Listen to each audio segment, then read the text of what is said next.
What's going on, guys? This is Brian with Simpleman's Comics. It is Thursday, so you know it's the CBSIBOLO show, recapping the week's hottest comic book releases and the CBSIBOLO list. As always, I got my co-host here with me, Jack DeMeo, aka Mr. Bolo. Go ahead and introduce yourself. What's going on, everybody? As you said, I'm Jack DeMeo, aka Mr. Bolo, over here messing up audio stuff already, but we are excited to be here for a new week of new comics and to talk about all things new comic book, the Bolo list, and CBSI. Right. So we got people coming into the chat right now. Always a great start seeing people rolling in.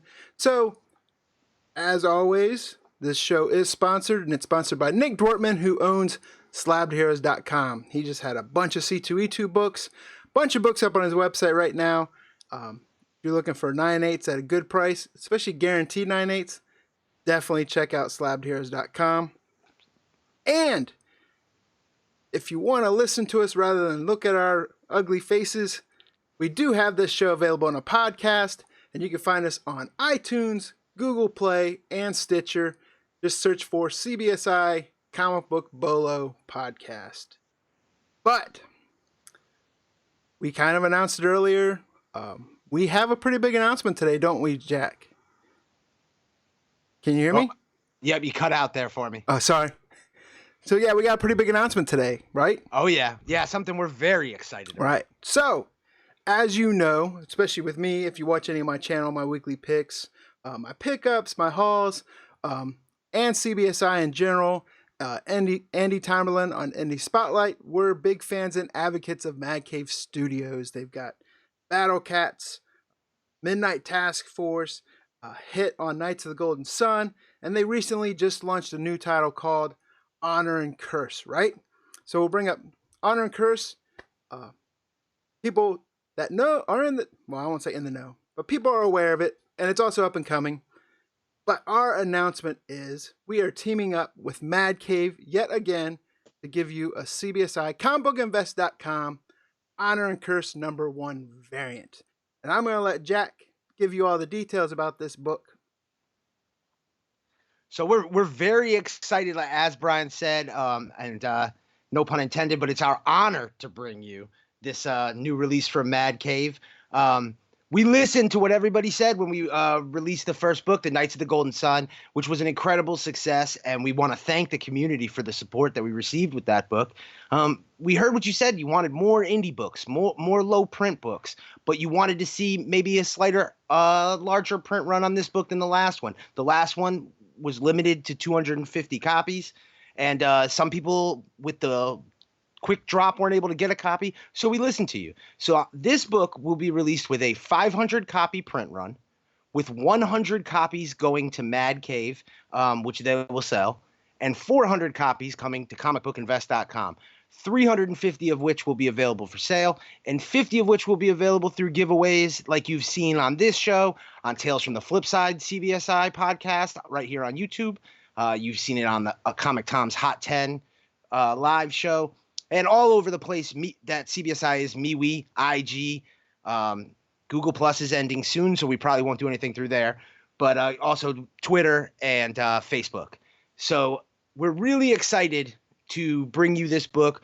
I think that it will be going available very shortly, right, Brian? Yes, in fact, it should be going live during this show, and those might have been sneaky and noticed it, but there's a link in the description of this video that will take you to where you can purchase it. So the nerds on the back end of the website are making the page live right now. Shout out to James. He's the wizard behind the curtain. But yes, they should be making that without James. Yeah, they should be making that live as we speak.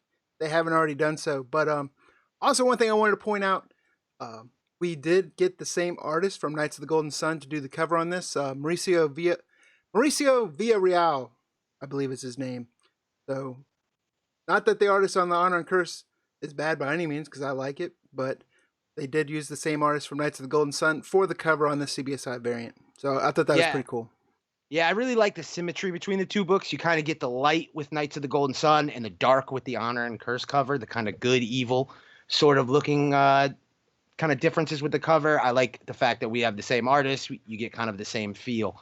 And people really dug the Knights of the Golden Sun book, so we didn't want to completely reinvent the wheel with this book. But at the same point, we wanted to listen and do some things differently. So we wanted, like I said, we wanted to make sure we had a few more copies available for the community. But one thing we did not change, one thing we heard from you guys that you guys dug, is we will again be donating $2 from every purchase of every book to St. Jude's Children's Hospital. Like we said, with the last release going forward, every single CBSI variant, we will always have some sort of charitable cause attached to it. And we, again, wanted to partner with St. Jude and get some money to some definitely deserving children. Right. So we're very happy to do that. And to reward the viewers of this show right now, it is currently not on the front page of comicbookinvest.com. It will be eventually, so people that go to the front page will see the post and will be able to buy this. But as of right now, they can find it if they know where to look. But right now, if you can get the link to the description. In fact, I'll put the link in the chat also. How about that? If I can get that here. So Bolo live stream listeners, you guys are getting the first opportunity to get this book. You know, it's dangerous to make comparisons, but if you look, we posted some eBay sales of the first book, and you know, we ourselves were stunned to see the Knights of the Golden Sun variant selling for $75, $80. So we wanted to make sure that our Bolo live stream listeners had the first opportunity to jump in on this book right now. We see people asking how much. We kept the price point at $25, same as the first book that we released. Right. And that's shipped to you. Right. And again, that's in My Light bags and boards. We have we're doing the numbered CBSI authentication stickers again. Gemini mailer. Gemini mailer, cardboard insert. It's going to get to you in the condition that you purchased it in. Yeah. Keep in mind also the book is not in hand yet. It's actually a pre-order, but we will have the books in hand on or before April 10th. And I just confirmed that it is live right now. So if you click that link in the chat, it'll take you to the book. Just don't go leaving us. Get your book in and stay on the show. But yeah. But definitely go get your book. And to make it even better, better, right, Jack? We're gonna sweeten the pot at the end of the show for it. Right. We got a little last chance surprise at the end of the show for you guys. It's gonna be our kiss goodnight. Right. So you definitely want to stick around for that for sure. Yeah. But so we've announced Slabbed Heroes as a sponsor. We announced the show's available in audio only on his podcast. And take the time real quick. We got people coming to the chat. Ben C, he's in the chat. He's if James is the wizard, Ben C is definitely the. I don't even come up with a good analogy. He's the king. He's the master of the universe. Right? Yeah, definitely the master of the CBSI universe for sure. So definitely, I for one am really proud of this book. I love the cover. I love the story. So if you're interested, definitely head over to comicbookinvest.com. Links in the description, and I put it in this chat. Go over there and get yourself a copy. But the reason why we are here week in and week out is, of course, the Bolo list. So we, as always, if this is your first time watching this video or watching here on the live stream or listening to us, we go through confirmed first appearances for the week. We go through reader buzz. We go through variant buzz. And then Jack has a long-term play pick. So real quick, before we get into it, those are watching us right now, please make sure you click that thumbs up button, give us a like. And if you haven't done so, consider subscribing, because in addition to this live stream, I do a lot of comic book, pop culture related content on this channel. So definitely love to have you. So moving into the Bolo list this week. Confirmed first appearances. I'm not too sure many people were aware of this one, right? It's Hulk 181, but this is the facsimile edition.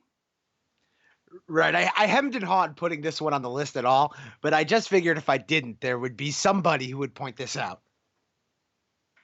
So I will tell you, I did about a month ago. I pre-ordered a 9.8 of this off of Nick from Slabbed Heroes. I think he had it for like $50-$60, and I'm never gonna be able to afford a 9.8 in the original 181. So I definitely picked this up because I wanted a 9.8. See, and I think a lot of people pick this up for various reasons similar to what you just said.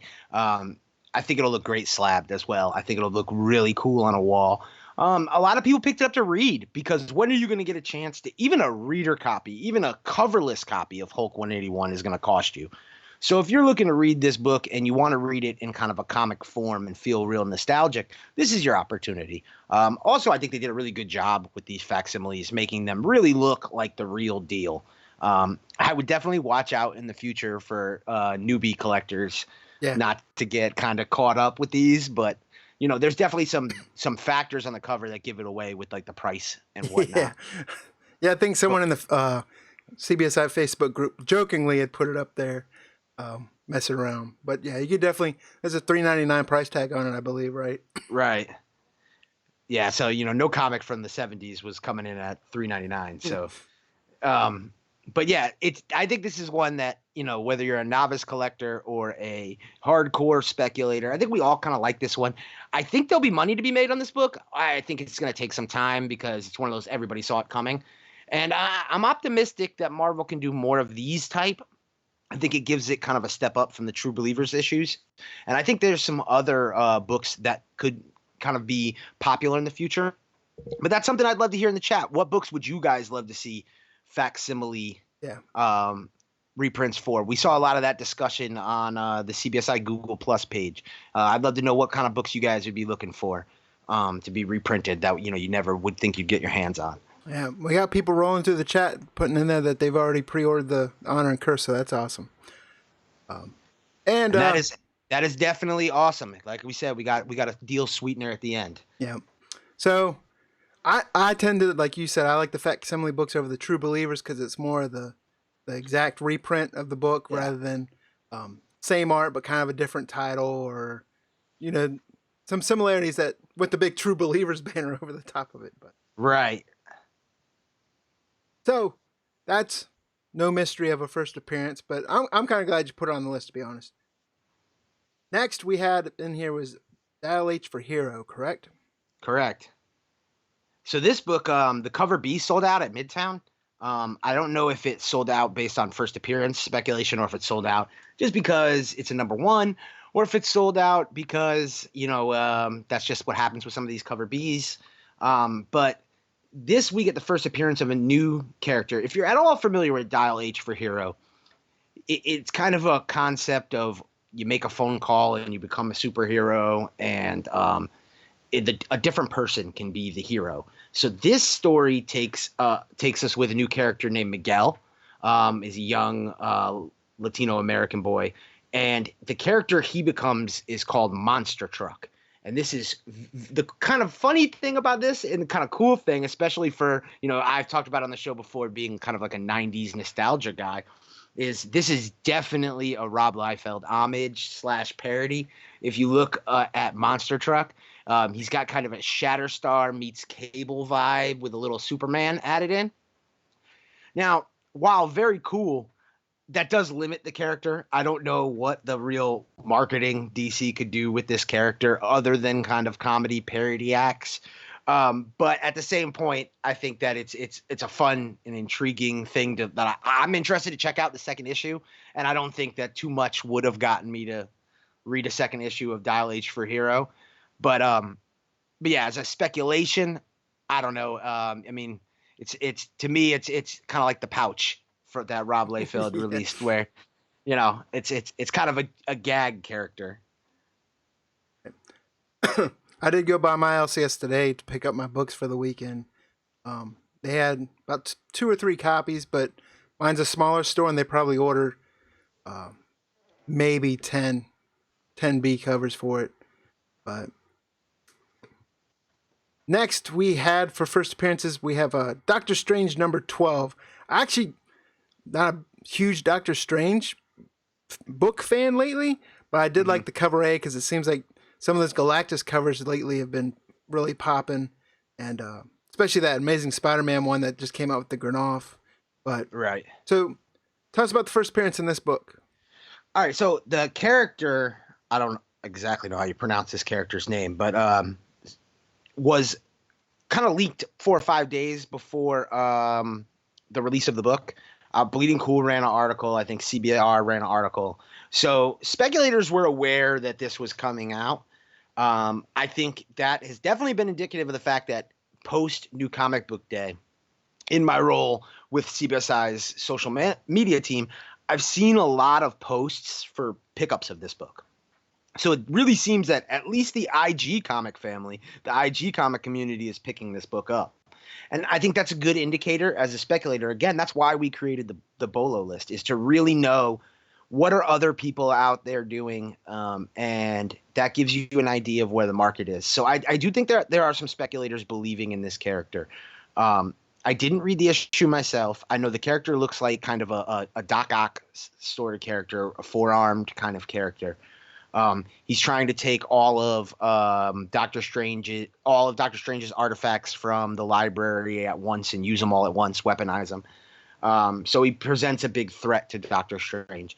And I think Doctor Strange is a character where supporting characters in his series are appealing because he has a movie franchise and there isn't necessarily like a strong lineage of Doctor Strange villains. And the ones that he do are kind of already interconnected and we're already kind of talking about them. So it's possible something could one day get adapted from a character. So it's not a bad bet. I think you may see a lot of pumping because you see people having bought this book. That tends to happen in the market. But again, rather than being $10 comic cops, as Sean has pointed out, and that there's a t-shirt available at CBSISwag.com. You can call out those $10 comic cops who are trying to point out everybody kind of pumping and dumping. The best thing you can do as a speculator is when you notice that people are pumping a book is to kind of take note to that. So I think that there could be some attention put on this book at some point. So that's something just to keep your eye on. I don't think a lot of stores order a ton of Doctor Strange. Right. So if you see, a copy or two, I'm not advocating you go heavy, but it may be worth a pickup. Right. And Comic Ace in the chat saying he read this issue and said it was really good. And there you go. Said, I'm going to say Zolos. Was a good character. Rhymes with Bolo, Zolos. There you go. But my kind of guy. So then the last in the first appearance category this week was Silencer number 15, right? Right. So I really like this one. This is the first appearance of a character named Smoke. Smoke looks to be Silencer's main villain. The last issue in the series is issue 16, the next issue. And the entire issue seems to be Smoke versus Silencer. Not to get too spoilery, but Smoke and Silencer are related, we'll just say. And it definitely lines up kind of to be her main nemesis. To me, it gives a real kind of a Snake Eyes, Storm Shadow sort of vibe. And we've talked before, Silencer was really popular when she first came out. I think anyone who's read that series has liked the series and liked the character. The character was on Arrow, on the CW, and the reception for the character was really well on there. I think she was underutilized. She was kind of used as a henchman, a member of a team. But I think it gave indication to DC Comics that they have something here. I wouldn't read too much into the fact that her series got canceled because there wasn't heat on the original X-23 series. Those series got canceled too. Now I'm not making a direct comparison from Silencer to X-23. I'm just saying you can't judge those kind of things. I don't think this character has been exposed to the masses yet. And I think this character has so much going for her. And I think this character has the book itself is well done. And I think has so much going for it. So I think that if you're at all speculating in Silencer, if you're not speculating on Silencer, no worries. But if you've at all speculated on Silencer, I know I heard from a lot of the community, and I mentioned it in the back issue Bolo section on comicbookinvest.com on the Bolo list article that's on the website, that Silencer number 1 was available for 87 cents from Midtown Comics on their 75% off sale. So I know I heard from a lot of people in the community who grabbed up copies of that. I grabbed up 10 copies myself. And it's to be honest with you, it's one of those things I kick myself. Why did I just grab 10? It's $8.70 I spent. I should have. That was the time to probably load up. But because it's one of those things. If it doesn't pan out, I've spent $8.70 way worse than that. So that's one of those things where, I'm good with that. But if you're speculating on Silencer, a good kind of backup play is to go ahead and grab these issue 15s, and probably issue 16 when it drops. Because if Silencer becomes something where they give her own show, or she just becomes a character where she's a main villain in a series, a TV, whether it's a TV show or a movie, or the character grows in profile in the way that X-23 or some other characters who maybe didn't start out super hot does, wherever Silencer goes, I believe you'll see smoke. So I think that there's kind of value in that as a backup investment. And I would also note that I would imagine, and we're going to have to wait, like we talk about, Comic Ron's not the best indication, but as for Big Two, it's a safer indication than most. And I think we're going to have to wait for what this is, but I would venture a guess issue 15 is going to be pretty low printed. I don't see too many shops at this point in the game, already knowing Silencer is canceled, who are loading up on issue 15. Right.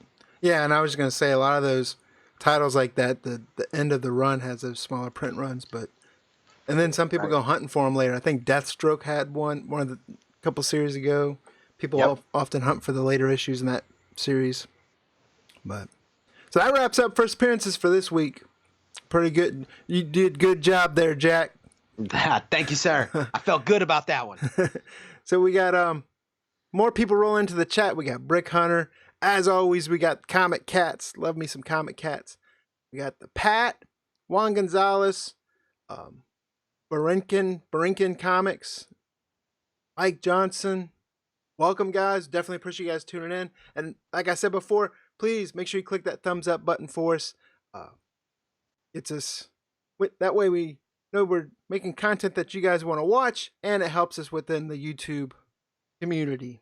Yes. So, and just in case you're rolling in late, because I see, the chat number continuing to climb. If you're rolling in late, we want to kind of double back to our announcement that we teased all day on Instagram. We are live right now on the site with the link in the bio and in the chat. Our newest variant from Mad Cave Studios, Honor and Curse #1, Mark London's follow-up, coming off the heels of the hot Knights of the Golden Sun release that we did, the 27-hour sellout. We are really honored to bring you that variant, and it is live right now. The listeners of the Bolo live stream are getting the first shot. It's not on the homepage yet. It will be after the show. So if you're just jumping onto the show, just getting to listening to us, whether it's on the replay or whatever, make sure you immediately run and grab that because it won't last long. Right. And I'm so used to saying AKA Mr. Bolo. Bolo 179. He asked if anyone picked up the black and white edition of These Savage Shores. So I had pre-ordered this, and I also pre-ordered a 9/8 from Slabbed Heroes because I wasn't sure. My LCS was like, we don't know if we're going to get it. And I was like, wait a minute. It's a week before FOC or Final Order Cutoff, guys. But they were like, yeah, we got it for you. So I was able to pick up a raw copy, and then I also secured that pre-order 9/8. But I actually pre-ordered a short stack of those. So I this is what I do. It's kind of like Die. When I missed out on the first print and I missed out on the second print, and I said, by God, I'm not missing out on this print. So, moving right along, right after confirmed first appearances, we're going to go right into the reader buzz for this week. We got the cool little flashing graphic with the buzzes. And first up for this week in the reader buzz, this is probably, everyone was aware of it. I think every store had their own exclusive cover for it. Right. We got Detective Comics 1000. I pretty much got most of the covers on here. I don't have the blank or the midnight release, but the Decades covers. So what did you... I've started reading it. I didn't get to finish it, but it's one of those books that, from a pure fan of Batman, Detective Comics, reader enjoyment, I definitely like this book, and I was glad I picked it up. Now, those people speculating on it, they're kind of going to be... I don't think there's much speculation to be had on it, put it that way. But I'll let you talk to it. I honestly kind of take my speculator hat off with this one. I kind of hate the cynical nature of speculators talking about this book. this is a momentous occasion in DC Comics history and Batman lore. It's one that should be celebrated, and it's one for the fans. It's 80 Honestly, freaking years. yeah, not everything is for speculators. Not everything's for us, man. So like, it's funny when I laugh when I hear speculators say, "Oh man, DC's ruining it with these million variants for these books." Man, they're not telling you got to buy every cover. They're giving you options, and they're giving to you. I kind of honestly, I love the decades variants. I love the different Detective Comics trade dresses. They bring me back to different times. Especially some of like the '90s ones where the series isn't worth crap, but it's what I remember growing up. Let me ask you something real quick. Yeah. If you look at the Batman or Detective Comics, and then you look at say '70s, I think they used Wrightson for the '70s decade cover. Mm-hmm. I don't know if he just said no or if the guy got snubbed, but I feel like there should have been a Neil Adams cover in there. Oh yeah. There for sure should have been. There for sure should have been. Yeah, I was don't know like if really surprised. maybe they thought it was like on the nose, but I don't know. I can't come up with a good reason why they wouldn't have done that. Not a knock against Wrightson by any means, but right. You definitely I was like, I figured Neil Adams is. You either want right the classic artists or you want to go away from them. Another thing I would have loved to have seen is a completely different group of artists not associated with Batman do their takes on each of the decades. I also think that would have been cool. But I like these, honestly. And no, I expect no speculation for this. There was a last page splash page reveal. Again, it's not a first appearance. It's a first appearance in continuity, and it's a cameo at best. So they're saying in the chat that Neil Adams did a store variant, but and I can understand that because I mean it makes sense. But for them to do decades, and it looks like they picked kind of artists like Steranko and some of these ones that you kind of right, for especially with Capullo and Snyder, you know them for those types of decades. I just feel Neil Adams. You think '70s Batman or detective that, but yeah, right. I'm for sure him to do a store variant, that means he wasn't on the docket to be one of the regular. He's like, he was I want available. that money. Yeah. So, but yeah, I like these. I just, as a fan, I like these. I think, I do think there'll be some value in these. I know maybe I'll get shot for that, but, I talk about this before. Not everything is an eBay flip. eBay, you get chewed up with competition. You get chewed up with your margins that get eaten up on your shipping and fees. But I think a lot of these, as they dry up over time, and I honestly think the same for Action Comics 1000.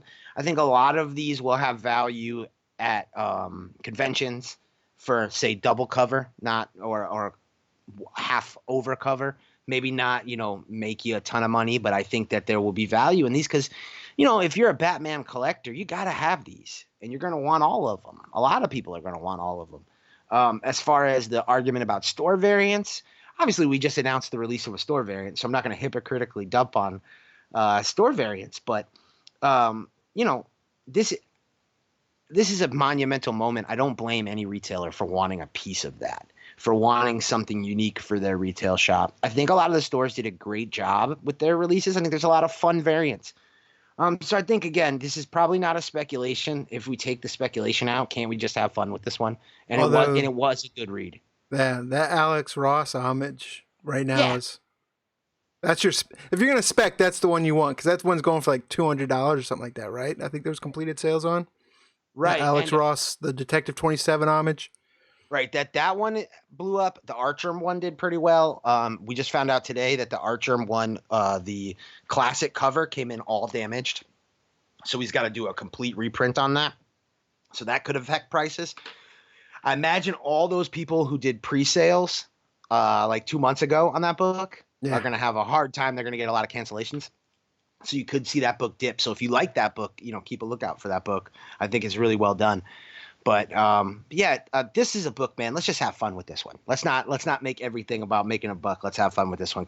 Buy what you like. And I find it hard to believe that anybody who is a Batman fan wouldn't enjoy the book and enjoy the moment and get swept up in the nostalgia. And you're going to find one cover you like.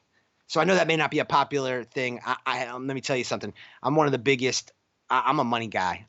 I say this. I don't keep a lot in my collection. The only book that I wouldn't sell is my Knights of the Golden Sun #1. That's the only book in my collection I would not sell. Everything else you could have, but at the right price. But but yeah, but that's something that I think I just think connects with everybody. Right. So next up in Reader Buzz, we have this book again, Magical Beatdown #2. Yeah. So I'm not even gonna mince words with this one, but I didn't want to put it on the list, but it's sold out. It's sold out everywhere. It is selling above cover price. If you want to buy this one to make a little bit of money, go ahead. But just keep in mind, there's going to be more.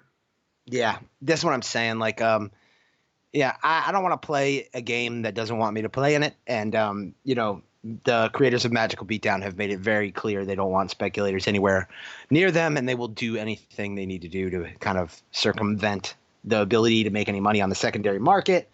So while, yes, I do see this book selling on eBay right now for $13 to $15, I got to keep my language, but yeah.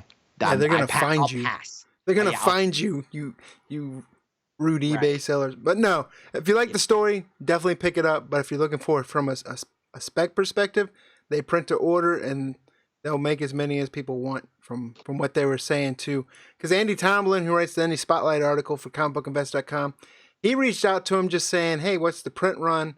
And they were like, oh yeah, we use this type of printer. And he was like, no, like, what's the print run? And then it turned into like this, you speculators make me sick. Right.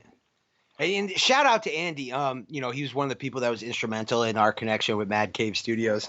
And also, that's one thing I love about Andy is he has no problem. He'll reach out directly.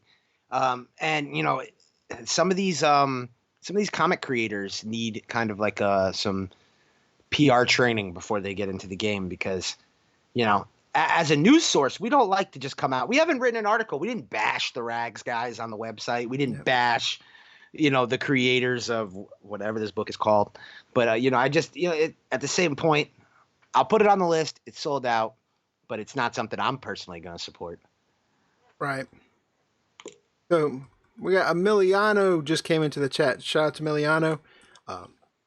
Like we've said before, but if you're a fan of any of the CBSI swag, he's the guy that creates all the designs on the CBSISwag.com site. Yes. He makes the designs, and then if you watch Tales from the Flip Side, which is another of our podcasts, it's Mondays, 9:30 p.m. Eastern Time. Scott Reagan is the guy that prints them and makes the shirts.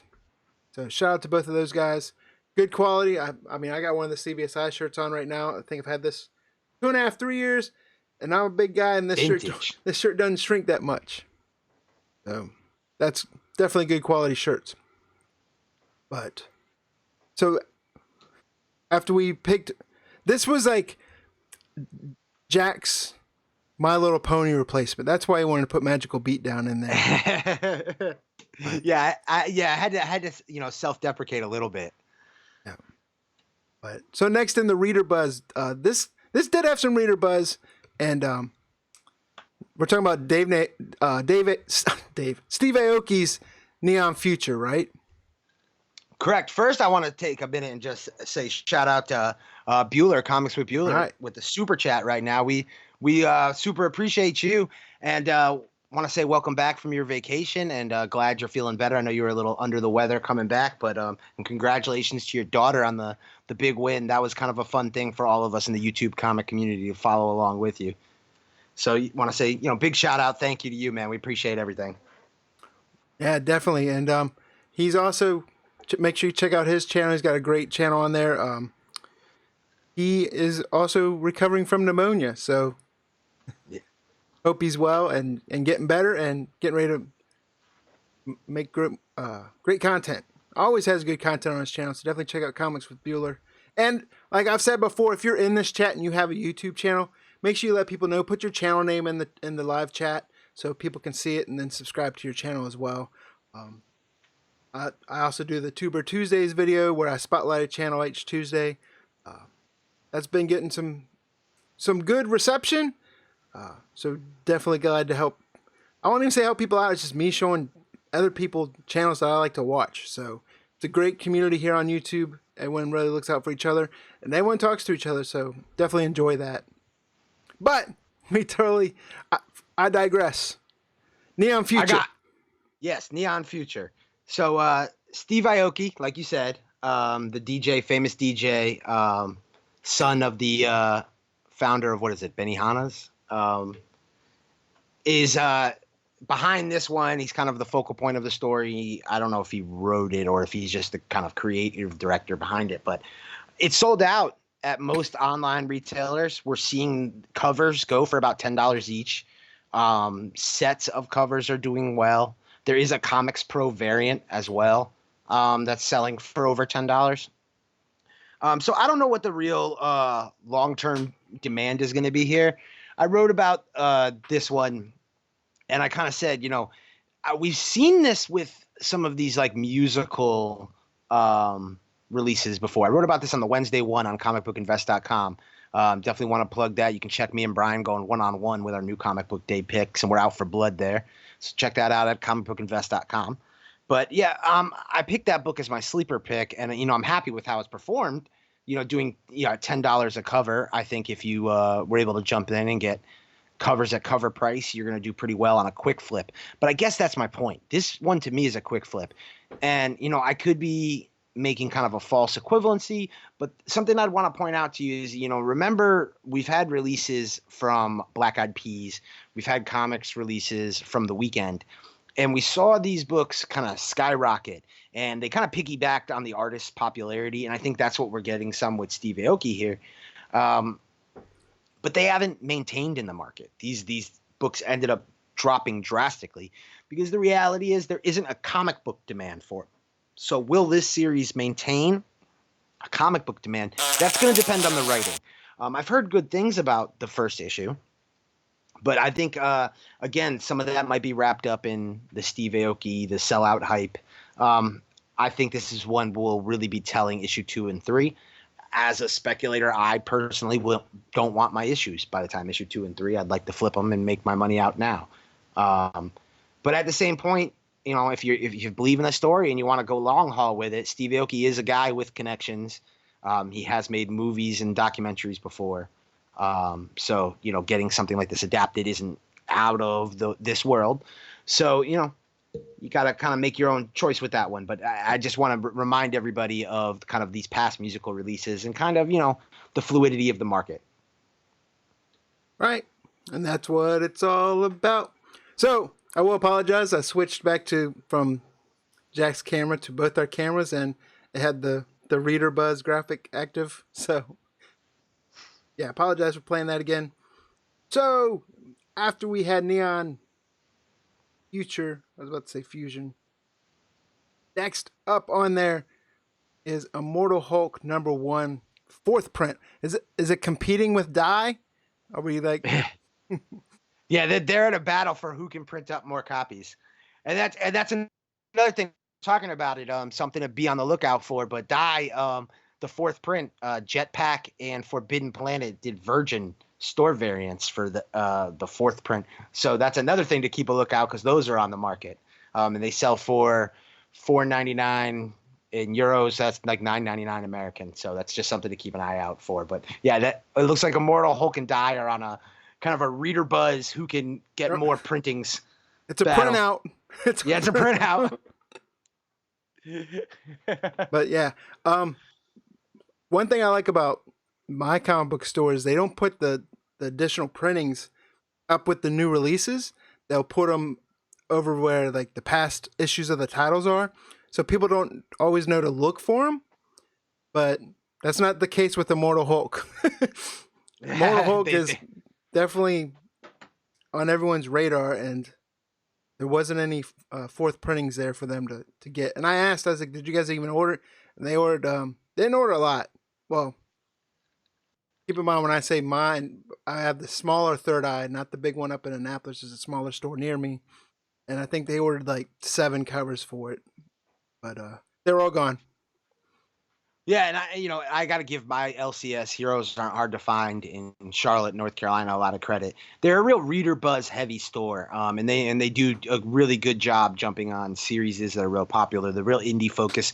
They're the promoters behind Heroes Con in Charlotte, which we at CBSI and Simpleman's Comics YouTube channel, we have a lot planned for that. I'm really excited what we're going to bring to you come in with that. But they do a good job stocking these later prints. So I've actually seen a lot of these later Hulk prints in stock at the store, and I've actually been able to pick up a good number of them. So, but I don't think that's typically the case you see from a lot of retailers. I know a lot of people said they had a hard time getting this one. Also, there's a lot of retailers that are playing shady games with books like this, where they're kind of anticipating above cover price. So I had a couple members of the IG Comic fam reach out and say they saw this book for like $10 at their LCS on release day. So I hate to see that.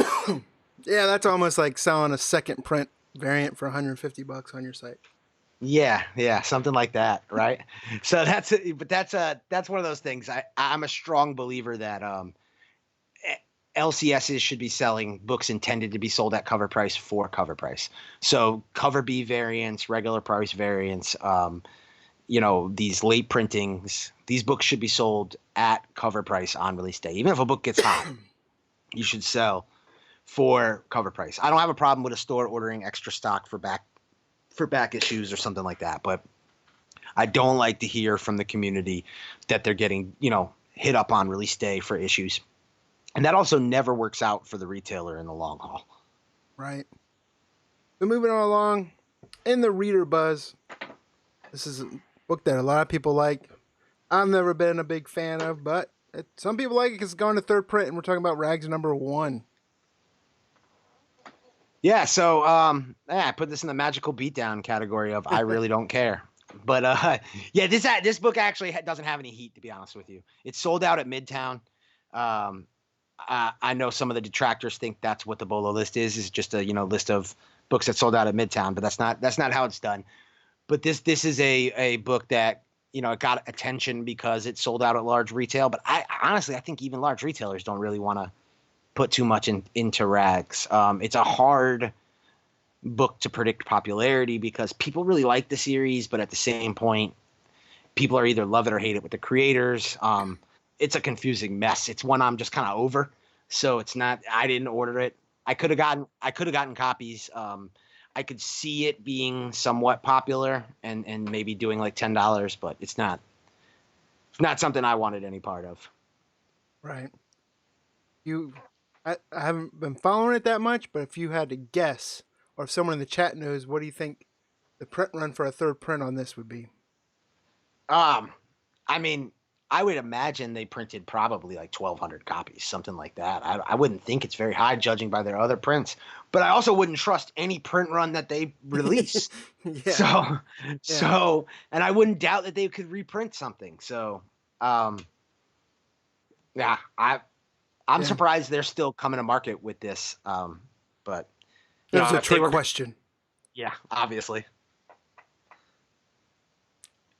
So another one, this one, well, of course, is in the Reader Buzz category, but it started picking up steam later in the week, like Monday, Tuesday, I noticed, and that's Scout's Star Bastard #1. Yeah, a lot of books I put on the Reader Buzz like this, really because the variant itself wasn't per se popping off for the sake of being a variant. The book was just popular. There was anticipation. Do I think for sure that people are buying this book because they're intending to read it versus speculating on it? I'm not sure. But this book definitely has some solid heat in it. It kind of comes in the same vein, the same feel as Sharky the Bounty Hunter, which just got released a couple weeks ago, where you kind of get that big, bad, cosmic 80s action feel. I think that we may be seeing a rise in that kind of genre. So, yeah, the book did really well. Also, Scout is kind of on fire. Their releases have done well. They've done a really good job marketing themselves. The CEO, it seems James Hack, I think, is it? I think he does a really good job putting himself out there and getting in touch with the community. Yeah, he's actually a member of this CBSI Facebook community. Yep. We've gotten a lot of creators that are sneaky. Well, I don't say sneaky because it's not like they're. I mean, they go in and they get approved, but there's been a lot of creators and comic book industry that have started joining the Comic Book Invest or CBSI's Facebook community. And as a whole, like if you aren't aware, there is a CBSI Comic Book Invest Facebook.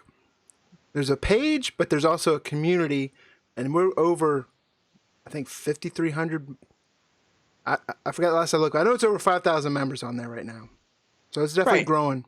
And I really think, we've talked a lot about MeWe, and I think MeWe's great. But I really believe the platform for discussion in CBSI is going to be done on Facebook. Right. I think the synergy between Facebook and Instagram and how we are able to disseminate information to our audience as well as them communicate back to us, we're going to get that feedback through Facebook tenfold. So I really advocate to everybody out here, join the CBSI Facebook group. There's a lot of newbie people on there. There's a lot of people who are just getting in. There's a lot of sharing that it can go on there. A lot of connections can be made. So definitely look out for that. Join up. And we have a lot of plans going on in the future. Brian's really just starting to tackle that giant beast. And, I'm trying to give him some big picture help there. So we got some plans going forward there. But I definitely want to advocate everybody to jump on board the Facebook train, especially with Google Plus shutting down. Oh. So I got lost in the chat. So Frank Johnson in the chat was asking, what's the picture shown behind my head? If you're talking about on the wall, that's an Iron Man fat head to go with this fat head. But yeah, it's Iron Man's hand shooting out his beam. But moving right along, we have Action Comics 1009. I was making sure I didn't skip one because I've known to do that. But I like both these covers because of what it was, Epting, and then who did the B cover? Was it Manipul? I think so, but I'm not 100% sure. Because I forget. Yeah, it's Francis Manipul did the B cover. Yeah. So this one, it really actually was a late addition to the list. Lots of buzz the night before release day for this one. Spoilers came out. Honestly, people tried to make something out of nothing. It kind of was. I think speculators jumped on this one imagining this was going to be a controversial topic. I don't want to give away too much in the story, but Superman has to disguise himself. And the disguise isn't definitively a certain race, but it looks a certain race. But, people made that judgment and kind of imagined that controversy might ensue. And some people put their money into that book. But so the book had buzz for that. It kind of had a kind of a black like me, if you've ever read that book in school, kind of that kind of vibe to it. But I didn't really see any controversy coming from the book post release day. I didn't really see any news coming out of it. So, a lot of times you'll see knee-jerk reactions from speculators when the night before release date, when some of these news sites that love to spoil stories, that they'll go run those stories and people will jump on purchasing copies from Midtown, jump on purchasing copies from My Comic Shop, and you'll see, these books sell out. But it doesn't always indicate that the book is going to pop, and I'll tell you the reason why. Because a lot of times these books aren't even popular enough that they've sold out at Diamond. So while you bought it out at Midtown, Diamond may still be sitting on a couple thousand copies. So all Midtown does is restock. And then once Midtown restocks and the market sees that, oh man, Midtown has more copies, unless the book is sustaining popularity, people aren't going to go buy out that issue. And then you're stuck with your copies you bought. I've seen that time and time and time again. So speculators, we got to watch out with that. We've got to be more prepared on moves like that. And that's something that I think people have to learn through experience. So he was talking about the picture behind you, Jack. Since you're wearing a Simpleman's shirt, I think he's talking about your variant that's framed. Okay, yeah. Well, behind me, I've got the Knights of the Golden Sun #1 variant framed. The first, it's not the first CBSI variant that we've ever released. Obviously, we talked about we've released 4 Kids Walk Into a Bank and Niobe and the Untamed, but it's the first one under the new CBSI, under Ben C's leadership and our new CBSI Comics variant program. So I've got one framed, and then over here I've got the Flash Art Germ variant from the pre-New 52 run. Number 9, right? Right. Yeah, I think so. Number 9. I just wanted to stall because this is like the next one is probably one of my favorite books to read right now. I picked up the first printing, second printing. I got definitely a 9.8 of the homage for the second print, but we're talking about These Savage Shores #1. Originally, this was the writer had put on Twitter that this was the 4th printing, but Vault was quick to say this is the first printing of their Vault lines, which is all black and white. Right. I really dig the way Vault markets. Now they can tell us that it's not a third print, fourth print, and that it's a it's a first print, but the market's going to kind of look at it the way the market's going to look at it. Having said that, I think that the market's opinion may change once more of these Vault Lines books get released. The book is really stunning, and it looks great in person. And I'm glad it's regular. It's the regular size. A lot of times they'll do stuff like this, and they'll do those like director's cuts or those prestige. And it takes the collectability out of it, because once you can't put something in a clean bag and board and store it in the box with the rest of your comics, it just doesn't hold the same value. So I like this printing. I think it will be looked at as a third printing or fourth printing. I think that maybe that'll change over time and it'll kind of get more of a premium. But honestly, even if it's a later printing of these Savage Shores, let's be real. The first printing you can't find. You're not going to find it in shops. You're going to have to pay $25, $30 or more on eBay. The second printing is $75 or more, depending on kind of the full. There were times when that book was hitting over 100.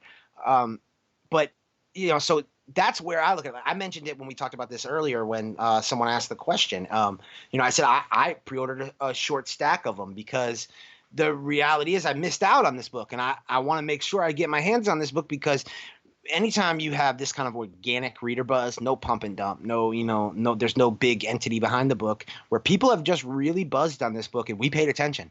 And it's gotten to a point where I think that, issue 2 above cover price, issue 3 above cover price.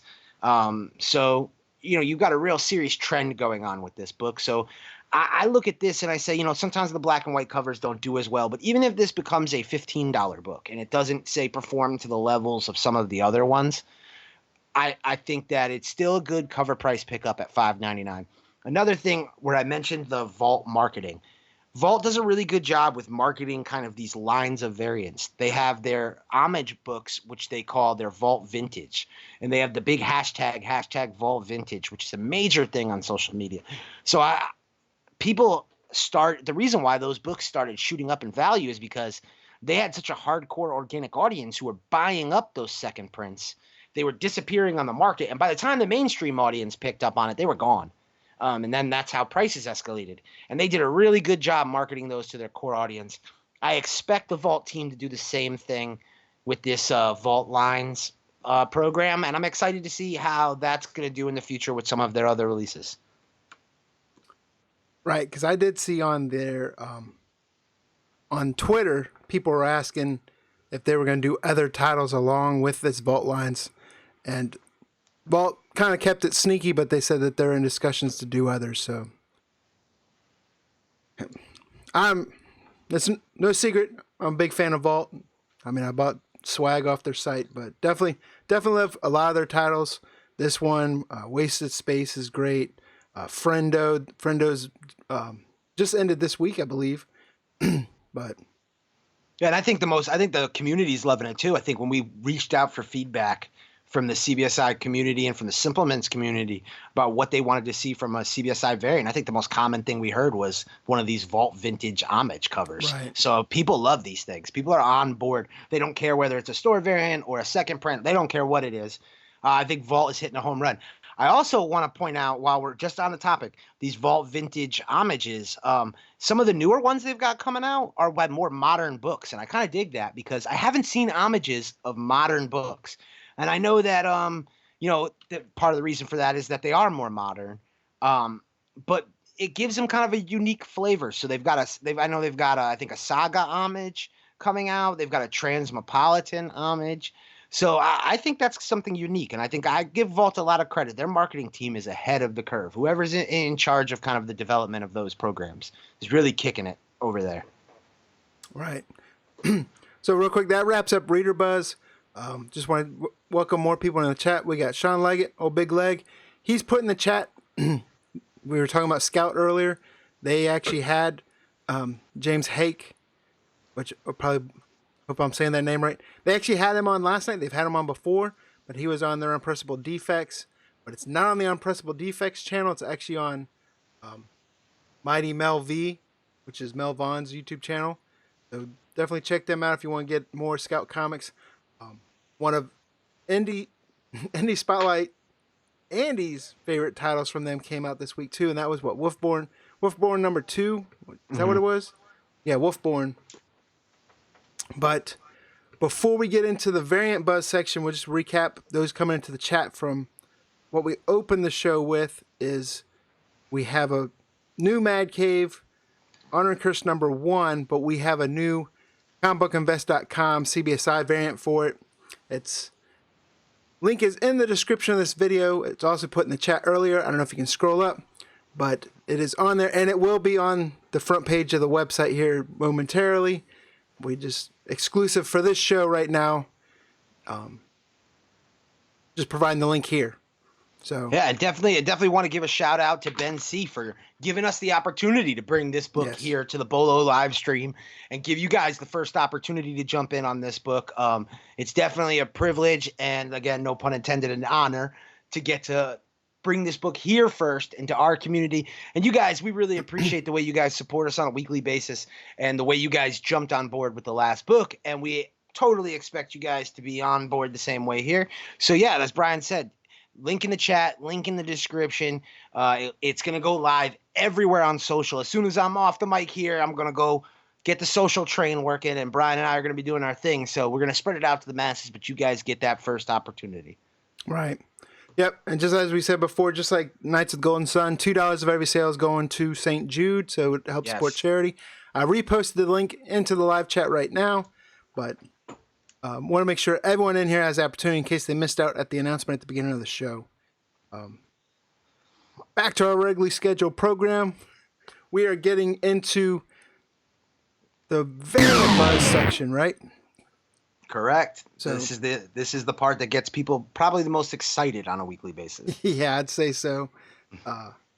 And kicking off the variant buzz, this one had a lot of movement, a lot of hype, and that is Marvel Rising number 1. This is the 1 in 25. The 1 in 25. Peach, Momoko. Yeah, we're going to get a negative comment for that one. But yeah, so Momoko, something like that. I'll say I got some DMs from, and I hope I don't butcher this, from IG follower Cruiser 2, who's a big supporter of the Comic Book Invest, Simpleman's Comics, a.k.a. Mr. Bolo. He sent me some original artwork pictures from this artist that he got that were really, really impressive and stunning. So this could be an artist on the up and up. I think the buzz was for the fact that there was a first appearance in the book. I don't know much about the first appearance, and I don't know that this is a first appearance that's necessarily going to pop long term. But I think that the buzz for the book really was the anticipated low print run of a 1 in 25 variant of a children's release book, a title aimed towards kind of like young adolescent girls. I've talked about the Marvel Rising stuff before. I think it was Clint Joslin had a great Run the Table article on comicbookinvest.com. It's kind of an oldie but goodie, being that it's Thursday. I'll call it a throwback Thursday. That's worth you checking out on comicbookinvest.com. That kind of goes into the Marvel Rising characters, the validity, and the marketing behind them. Marvel's put a lot of emphasis into it. I've posted on my personal Instagram. Both of my daughters went for Halloween as Marvel Rising characters. So, that it connects with a certain crowd. Now, whether or not we'll see the variant maintain value, we saw something like the Sum variant shoot up due to low print run, kind of similar thought processes. And then we saw it also end up on the not 10 list because it ended up dropping quite a bit from its initial high. If you can grab this, if you were able to grab this one at ratio, or honestly even double ratio, you were probably able to make some good money. But long term, I don't necessarily advocate jumping in on this book on current prices, but I think opinions will differ. I'd love to hear from the community what you guys think on the long term validity of this one. Right. And I also think this is Marvel's answer to DC's superhero girls, right? Absolutely. But me, I didn't buy it. I had no interest in buying it. My number one rule is buy what you like, so I passed on this, but there's no denying that it's seen movement this week, just after release. So next in the variant buzz was the Shazam number 4. This is the Jim Lee variant, correct? Correct. Yes. This one, honestly, I'll say has disappointed me in performance. We've seen it kind of only hit basically cover price sales. Jim Lee is really popular. I mean, that kind of goes without saying, but his popularity has maintained better than some of the other artists of his era. And he doesn't do a ton of variants, so when he does do variants, they tend to be popular. He also did the Midnight Party variant on Detective Comics 1000. I meant to mention that earlier. That's a cover I would keep an eye out for. The only way a store had access to that was to have a midnight release party. Not every store did that, so I think that may be a book that if you can pick up for cover price or close to it is one to keep an eye on. But yeah, this one I wrote about this one in the Wednesday one on comicbookinvest.com. Again, it's the article where Brian and I go one-on-one, picking one book in each category, and we are battling each other for new comic book day supremacy. And again, that's available on comicbookinvest.com, usually Tuesday nights or early Wednesday morning. But I mentioned with this book that the imaging and the artist got released post FOC. And shout out to Drew from Wanted Comics, who kind of gave me kind of the scoop on that one. He let me know when the art originally got released, and that he felt like this was one that might catch people's attention. He was also the first one to reach out and kind of let us know that it wasn't really performing the way people had hoped. But you got the Shazam movie dropping this weekend. It's already been certified fresh from Rotten Tomatoes. Everybody that's seen it is really liking it. So this could be really a late bloomer. Shazam isn't really moving on the market right now in general. And I think that it's going to be post-movie where we'll see kind of some gradual climbs on Shazam stuff. I talked in my back issue Bolo about, again, on comicbookinvest.com. The Bolo list article on comicbookinvest.com includes the comicbookinvest.com exclusive back issue Bolo section where I highlight some back issues popping off this week. And I talked about Justice League number 21, the 125 variant, and Justice League number 0 from the New 52, the 1 in 25 variant, which are both Shazam variants that kind of are the origin story that tells the Shazam that we're seeing in the cinematic universe. And we really haven't seen any of those books pop. Shazam number 1 has done pretty well. The original 1973 CC Beck series, but we haven't seen a ton of movement on Shazam yet. But I think it's going to be once the masses have seen the movie. I have high expectations for the movie. I think that it plays well as a comedy movie. Right. But next on the variant list, we have Sabrina number 1. This was the Hughes variant. It was solicited a while back as a Hughes cover and then got canceled. But it's back. People were aware of it. There were some stores that did Virgin variants of it. But this is the regular variant cover of the Adam Hughes Sabrina. Right. So this is a long talked about book, originally solicited and then canceled, and then resolicited, and then virginized, and then blowing up to the price that it ended up blowing up. So this book isn't really popping on the secondary market. We've talked about this before.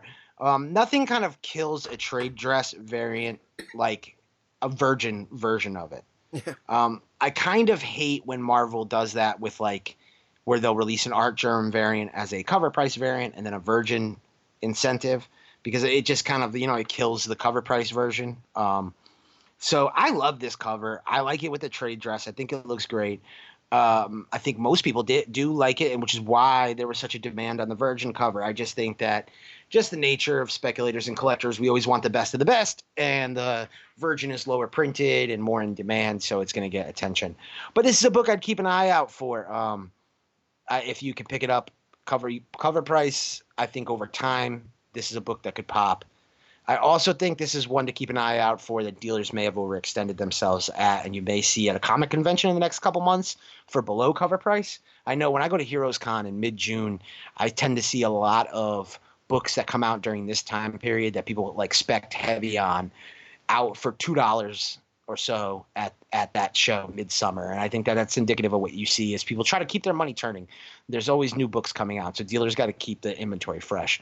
So that's something to keep an eye out for. You could have bought all of those original Afterlife with Archie and Sabrina books just like that, undercover price back then. I think what hurts the longevity popularity of this book is the fact that the Sabrina TV show really is not indicative of this character. this is the more traditional Sabrina character who we're not seeing on the big screen. And I think that hurts the long-term value. But at the same point, it's going to be popular with Adam Hughes people, and Adam Hughes has a serious fan base. It's also a great book I would keep an eye out for. If you can get cheap, could make a good SS. That's a signature series CGC.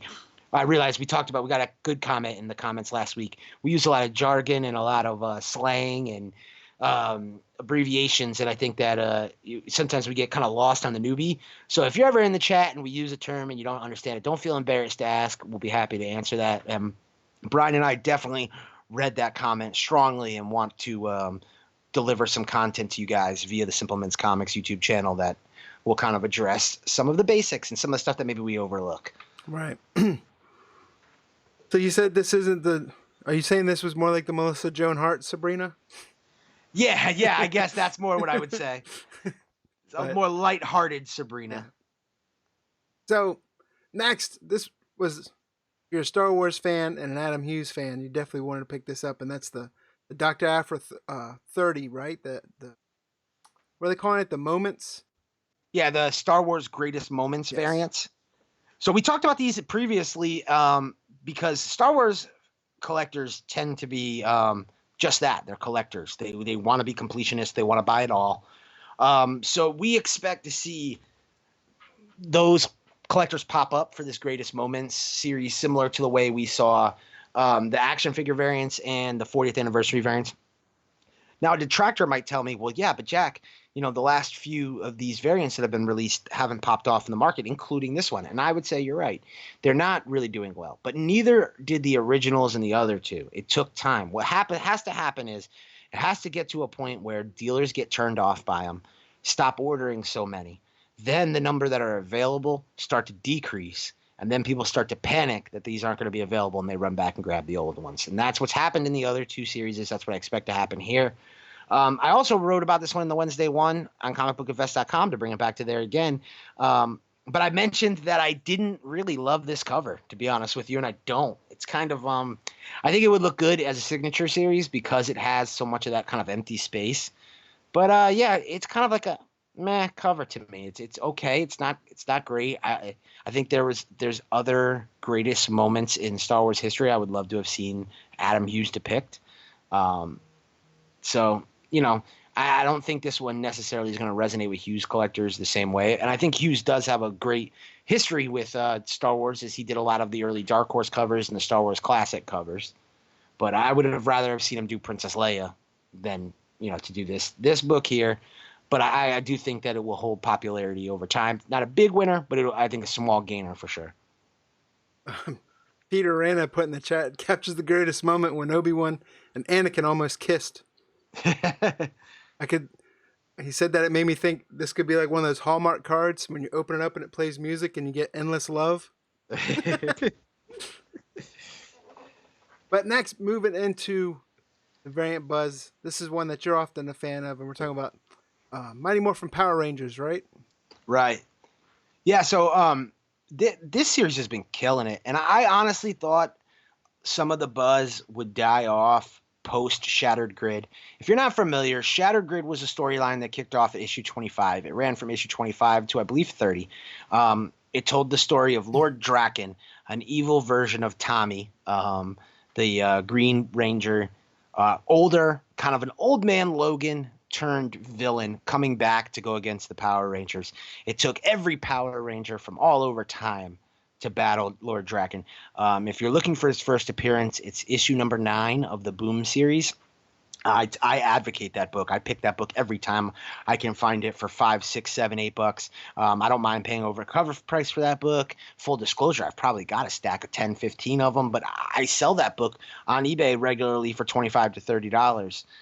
It's not a book you see everywhere, and I fully expect that character to be on the big screen at some point, most likely played by Jason David Frank, because I think that the reason why Dennis Hopeless created the character as kind of an old man Tommy was with Jason David Frank in mind. And this character was also created organically through the comic book series. So I expected some of the heat on Power Rangers to die off post Shattered Grid, but it really hasn't. These 1 in 25 variants have done well. This week we get kind of a Megazord variant. I'm not familiar with the artist. I think the last name is like Lolis or something like that. But it kind of gives me a Hildebrandt feel. Has Right. like that painted old kind of Marvel cards feel. And it is issue number 37. I don't think we ever said what issue number it was, but it's a 37 Yeah, 1 in 37. 25 variant. Sorry. So yeah, and Mercado does the 1 in 10 helmet variants, and those have also been popular. If you look at eBay sales, you'll see them at $10 to $12, but you can easily pick those up a lot of times for cover price around kind of like the pre-sale. And a big bolo I'll put out there. If you're ever looking for Power Rangers variants, look at the Boom Studios web store. They put every incentive, every book up until about release date when things start selling out. They'll charge a good price. They'll charge $25 for a 125 full ratio, but you can grab 5 or 6 of them. They're not going to stop you from doing that. And I've personally done that on Power Rangers variants, on WWE variants, and I've made good money.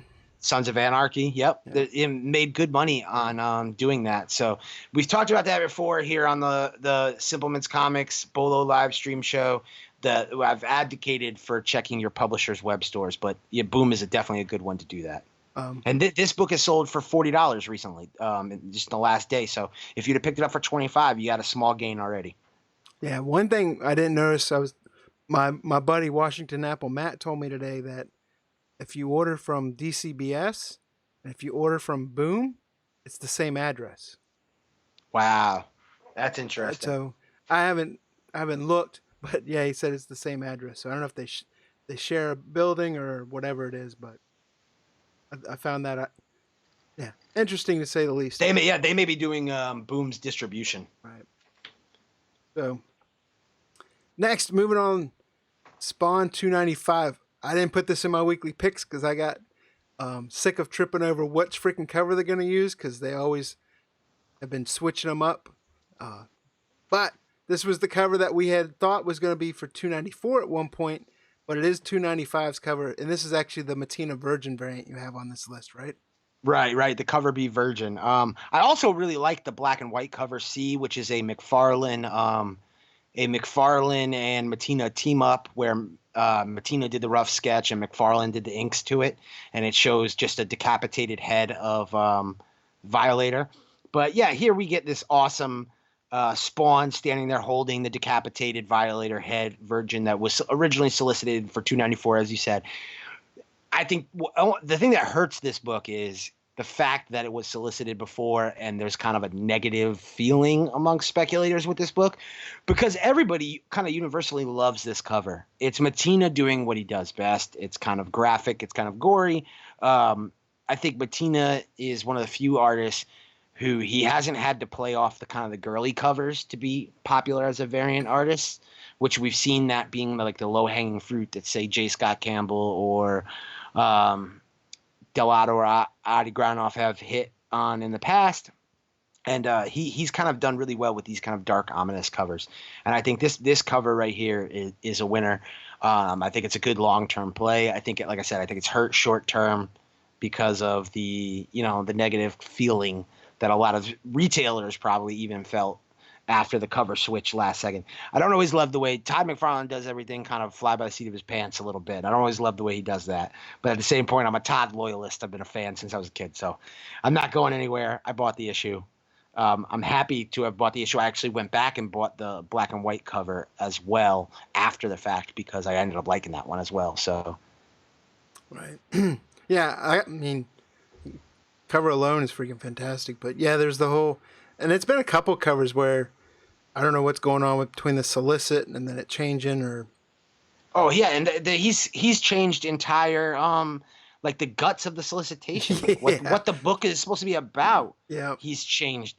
Again, I'm still waiting on my Misery series. We were supposed to have that. God knows how long. And that was from Image Expo last year, and we still haven't seen that. So where's my Spawn movie, Todd? What's going on here, man? You're killing me. I'm a Spawn advocate right now. I go out on a limb for Spawn, and you're killing me. But the one good thing I'll say to speculators is any delays with Spawn popping in the market are giving a longer buying window. Oh yeah, and so those issues, man, those issues that you used to be able to find for cheap, they're definitely raising up in prices. Yeah, #1 on the Hot 10 list right now is Spawn back issue. So, last book in the Variant Buzz section. This was actually my pick of the week in my weekly picks video. Cover art alone. I didn't really dig the first issue, and that's the Jenny Friesen Age of X-Men Extremis #2. Yeah, I've got an error on here. It was actually a 1 in 25. I've Right. got 1 in 50 put down. But yeah, I definitely dig this. I'm a huge Jenny Friesen fan. I think you are as well, right, Brian?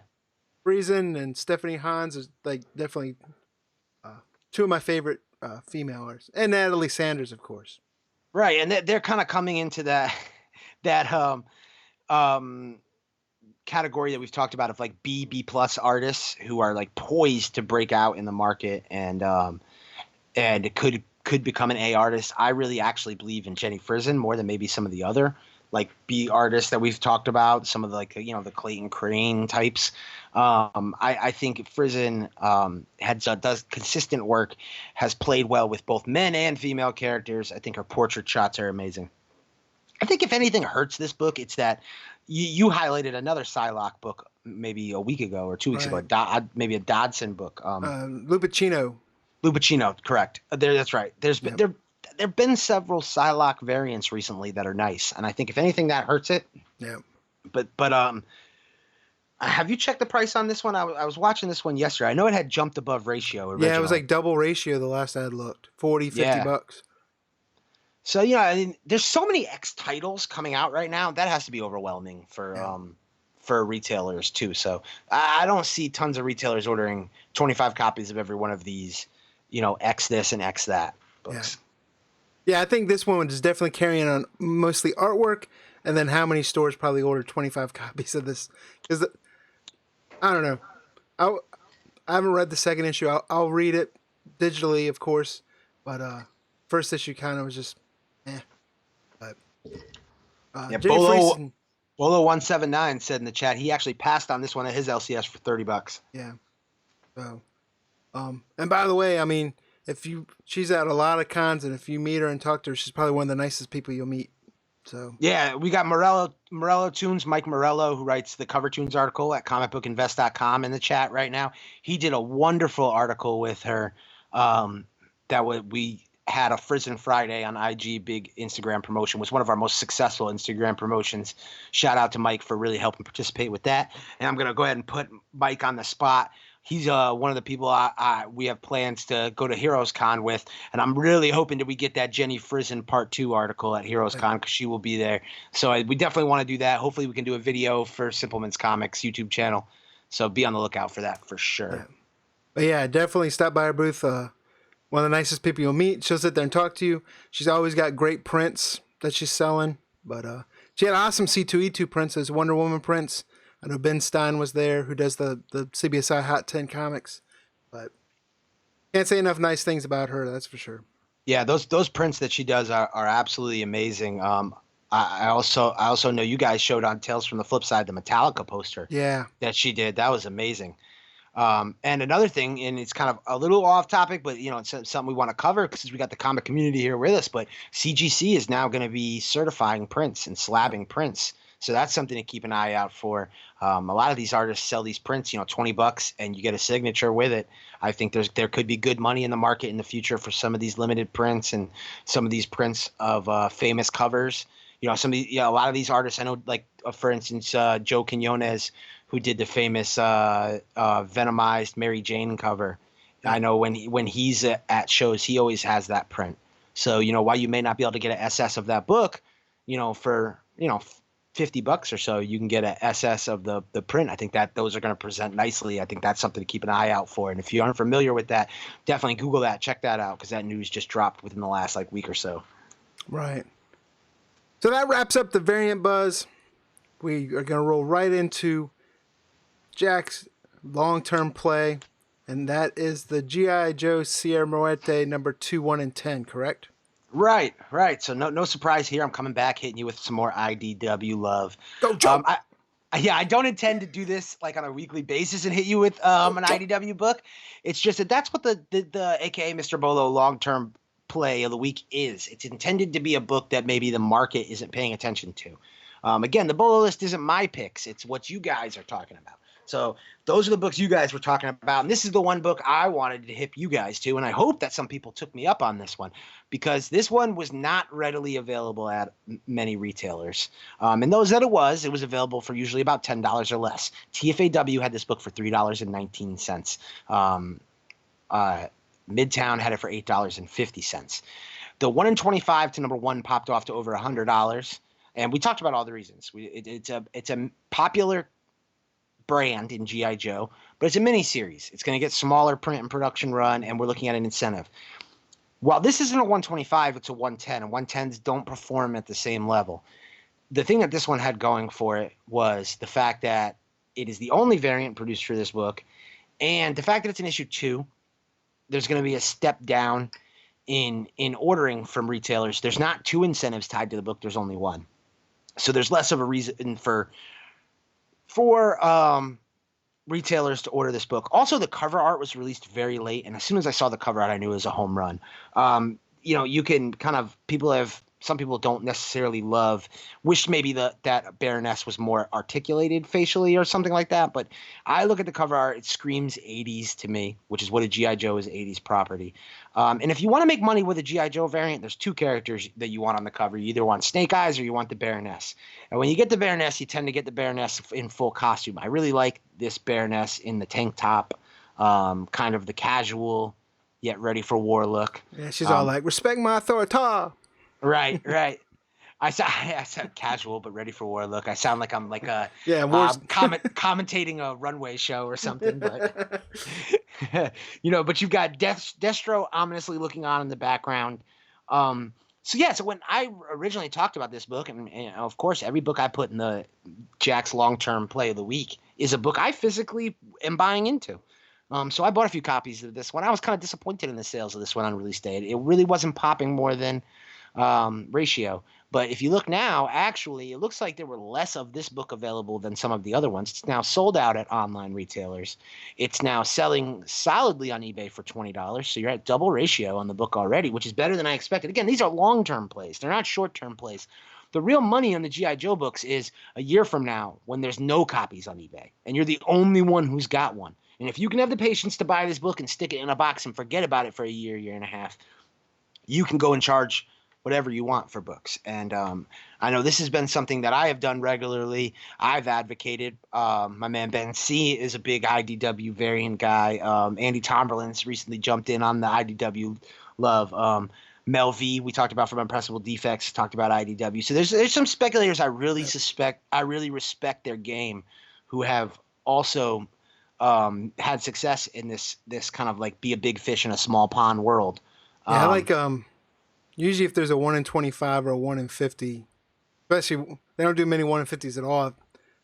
Mostly it's like Optimus Prime or some Transformers, some of their bigger titles. But yeah, if there's a 1 in 25, especially with IDWs, then when they do mostly 1 in 10s, as you'll pick some of those up.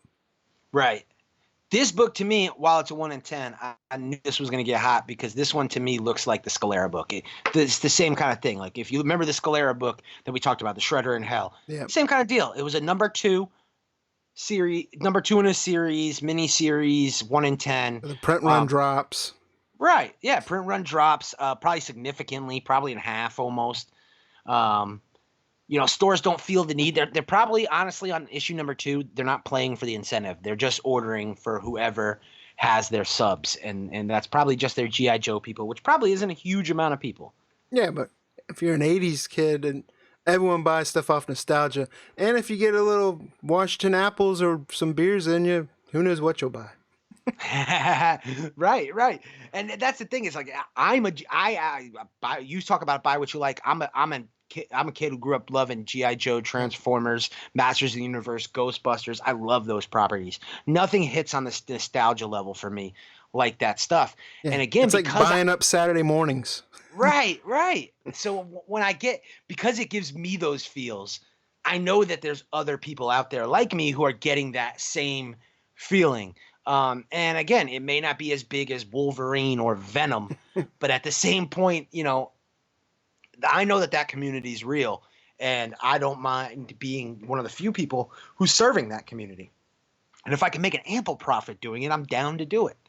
So yeah, if there's one thing I'm trying to throw out there to the to the Simpleman's comics and the CBSI community is to take a look at some of these kind of properties that are off the beaten path. Another interesting release that released this week from IDW was Glow, the Netflix series. So they had high ratio variants up to 1 in 50, and I know the 1 in 50 variant sold out. So those are ones to keep a lookout on. Right. So yeah, and if you're in the chat, like it's talking about WonderCon, there's a bunch of low print run variants that are going to be out at WonderCon between the Del Auto, G.I. Joe yearbook. He's got the regular, and then there's a Virgin. Both are wraparounds, right? They got Shredder and Hell, but that wraps up. They've also got a My Little Pony WonderCon variant. Yeah. With Cosmos on the cover. So that if you're speculating on Cosmos, that could be the one. Yeah. And yeah, so wraps up the long-term play and pretty much wraps up the Bolo list. But you don't want to click off this channel right this minute, because we have what we were calling the long kiss goodnight is what I think I was calling it. But at the beginning of the show, as I can't talk, we were talking about Mad Cave, Honor and Curse, and how comicbookinvest.com, we have a Honor and Curse #1 variant that's available for pre-order right now. Links in the description of this video. I've put it in the chat. But Jack is going to sweeten the pot. And how are we going to do that, Jack? Well, we got a fun little last chance giveaway. So we heard from some people on the Simpleman's Comics YouTube channel that they had missed out on the original variant that we released, this Knights of the Golden Sun #1. And so we ran a giveaway a couple weeks ago. We got a great response with that.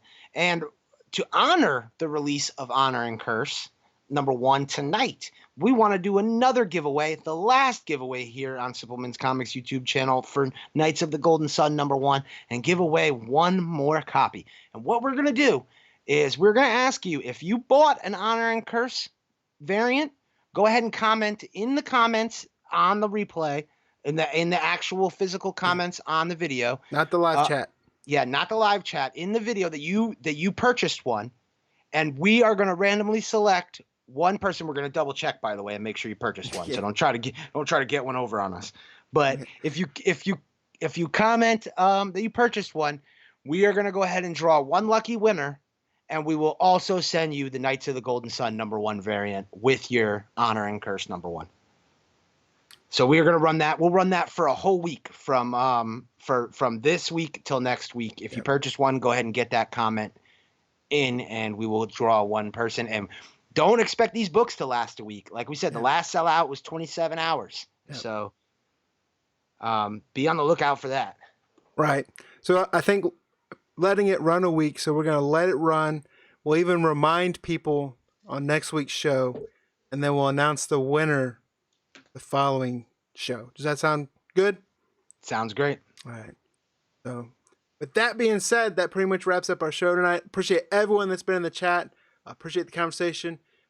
Lot of comicbookinvest.com people are in here. Unpressable Defects. We got Sean Leggett. Comic Chief, he came in a little bit late. Make sure you check out his channel. I just did a Tuber Tuesday video for his channel. Especially if you're going to WonderCon, he's got a bunch of previews of what's going to be there for exclusives. Huge thank you just now to Andy Tomlin for the super chat. And Jack, I'll let you have the last word before we get out of here. All right. Well, first I want to say shout out to Sean Leggett in the chat. This will probably be the last live stream we ever do with G Plus as a thing. So I want to shout out Sean Leggett, who is one of the owners of the CBSI G Plus. I want to thank him for everything he's done for CBSI to get us to the point where we are today. He's one of the originals, one of the founding members. And I think it's important as CBSI grows and we reach new leaps and bounds and new avenues that we always shout out those who kind of came and paved the way for us. And there's no way that CBSI would be what it is today without the hard work of Sean Leggett. He was instrumental in also getting those Untamed and Niobe variants produced way back when. He was on top of that spec when everybody was calling him a pump and dumper for it, and he hit a home run this week with the HBO thing. And if you look at that Niobe She Is Life #1, the Tribe Called Quest homage variant, both he and Melvir are on the cover of that book. So I want to send a big shout out to him. And then the last thing I want to say is just one final reminder: hit that link in the description, hit that link in the comments. We've got the Honor and Curse #1 variant live on comicbookinvest.com. Here first for you guys on the Bolo live stream as a big thank you for all the support you guys have done for us and for the Knights of the Golden Sun #1 release. Really want to say thank you to Jason at Mad Cave. Thank you to Mark London and all that you guys have done and the support from the team and the marketing.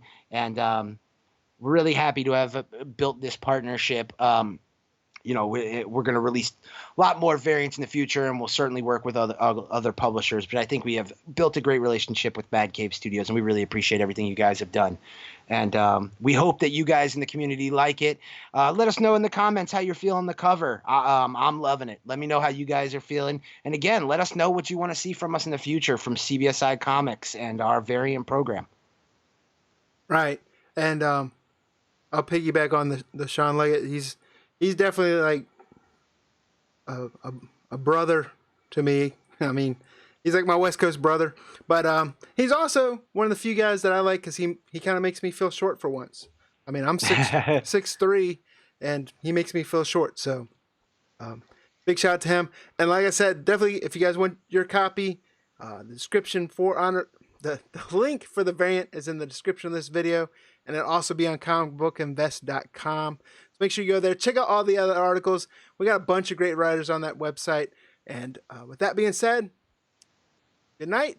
And we will see you guys next Thursday at 9 p.m. Eastern.